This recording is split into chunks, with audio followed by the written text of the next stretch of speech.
Friends, welcome to ఒరే మచ్చా YouTube channel.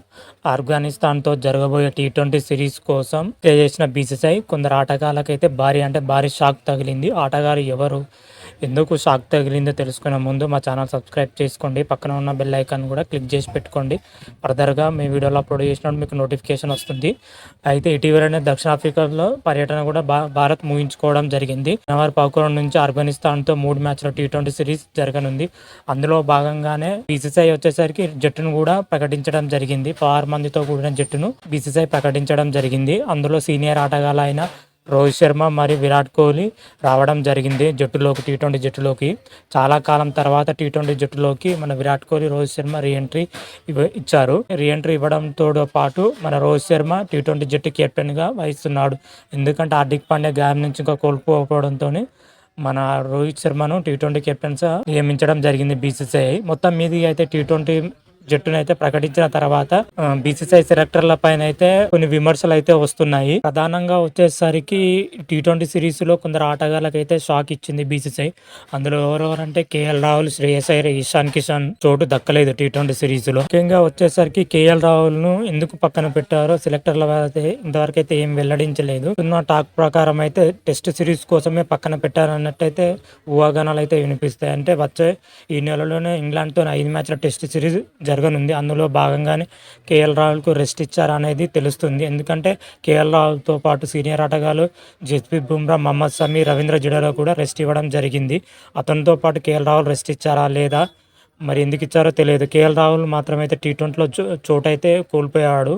World cup తర్వాత నుంచి అయితే టీ20 జట్టులో కొనసాగుతూనే ఉన్నాడు కేఎల్ రాహుల్ కానీ, రోహిత్ శర్మ కానీ, విరాట్ కోహ్లీ కానీ.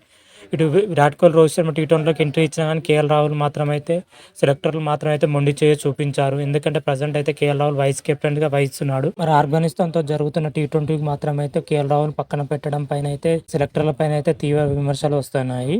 అతనితో పాటు శ్రేయస్ అయ్యర్ను కూడా పక్కన పెట్టడంతో ఇంకా విపరీతమైన విమర్శలు అయితే వెల్లువెత్తుతున్నాయి. శ్రేయస్ అయ్యర్ మాత్రమైతే గత వరల్డ్ కప్లో అద్భుతంగా రాణించాడు. మొన్న జరిగిన ఆస్ట్రేలియా సిరీస్లో కూడా అద్భుతంగానే రాణించాడు.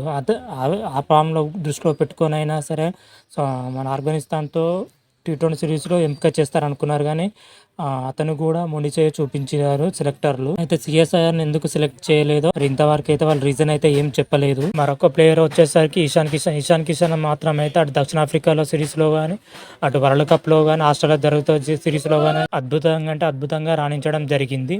అయితే దక్షిణాఫ్రికాతో టెస్ట్ సిరీస్ కోసం అతను దూరం అయ్యాడు. ఎందుకంటే వర్క్ లోడ్ నేపథ్యంలో దూరం ఉన్నట్లుగా అయితే బీసీసీఐకి చెప్పడం జరిగింది. ఆ తర్వాత ఆఫ్ఘనిస్తాన్తో టీ20 సిరీస్లోకి రీఎంట్రీ ఇస్తారని అందరూ అనుకున్నారు. కాకపోతే సెలెక్టర్లు మాత్రమైతే అతని ప్లేస్లో సంజు సామ్సన్, జితేశ్వర్ శర్మను జట్టులోకి తీసుకున్నారు వికెట్ కీపర్గా. మరి ఇషాన్ కిషన్ ఎందుకు తీసుకోలేదు మాత్రమైతే ఇంతవరకు అయితే ఏం చెప్పలేదు. మరి సెలెక్టర్లు అయితే మెయిన్గా ఈ ముగ్గురు పేర్లను పక్కన పెట్టడం కారణం ఏందో ఇంతవరకు అయితే రీజన్ ఏం మాత్రమైతే చెప్పట్లేదు. అదేవిధంగా మరి దక్షిణాఫ్రికా టీ20 సిరీస్కు మన శివన్ దుబేను కానీ ఆస్ట్రేలియా సిరీస్కి చేయలేదు. కానీ ఆఫ్ఘనిస్తాన్తో జరగబోయే టీ20 సిరీస్కి మాత్రమైతే శివన్ దుబేను ఎంపిక చేయడం గల కారణాలు ఏంటిదో, అతను జట్టు ఏ రకంగా ఎంపిక చేశారో అని మన బీసీసీఐ పైన అయితే తీవ్ర విమర్శలు చేస్తున్నారు మాజీ క్రికెటర్లు మాత్రమైతే. మరి చూడాలి దీనిపైన బీసీసీఐ అయితే ఎలా స్పందిస్తుందో చూడాలి. మెయిన్గా అంటే కేఎల్ రాహుల్ పక్కన పెట్టడం, ఇషాన్ కిషన్ పక్కన పెట్టడం అయితే తీవ్ర స్థాయిలో మండిపడుతున్నారు. దీనిపైన అయితే బీసీసీఐ మాత్రం ఎలా స్పందిస్తుందో చూడాలి. స్పందించిన తర్వాత మరొక వీడియో చేసి అప్లోడ్ చేస్తాను. అయితే ఆఫ్ఘనిస్తాన్తో జరగబోయే టీ20 సిరీస్ వచ్చేసరికి జనవరి 11 తొలి టీ20 జరగనుంది మొహాలీ వేదికగా. ఆ తర్వాత వచ్చేసరికి రెండో టీ20 ఇండోర్ వేదికగా రెండో టీ20 జరగనుంది జనవరి 14న. అయితే జనవరి 15 ఆఖరి టీ20 బెంగళూరు వేదికగా జరగనుంది. మొత్తం మీదుగా ఆఫ్ఘనిస్తాన్తో 3 మ్యాచ్ల టీ20 సిరీస్ ఆడనున్నది. మరి టీ20 సిరీస్లో భారత్ ఏ విధంగా ప్రదర్శన చేస్తుందో చూడాలి. ముఖ్యంగా అంటే విరాట్ కోహ్లీ పైన, రోహిత్ శర్మ పైన అయితే దృష్టి మొత్తం వారిద్దరి పైన ఉంది. మరి టీ20 ఎలా రాణిస్తారో, ఏ విధంగా రాణిస్తారో మరి చూడాలి. వాళ్ళిద్దరూ రాణిస్తేనే ఫర్దర్గా వరల్డ్ కప్లో చోటు దక్కే అవకాశం అయితే ఉంది. మరి చూద్దాం టీ20లో వాళ్ళు రాణించారా అనేది. టీ20 మ్యాచ్లు అయిపోయిన తర్వాత మరొక వీడియో చేసి అప్లోడ్ చేస్తాను. అంతవరకు మీకు ఈ వీడియో కానీ నచ్చినట్టయితే లైక్ చేయండి, షేర్ చేయండి. మరిన్ని వీడియోల కోసం మా ఛానల్ సబ్స్క్రైబ్ చేసుకోండి, పక్కన ఉన్న బెల్ ఐకాన్ కూడా క్లిక్ చేసి పెట్టుకోండి. ఫర్దర్గా మేము వీడియోలు అప్లోడ్ చేసినప్పుడు మీకు నోటిఫికేషన్ వస్తుంది. హర హర మహాదేవ్, శంభో శంకర. Thank you.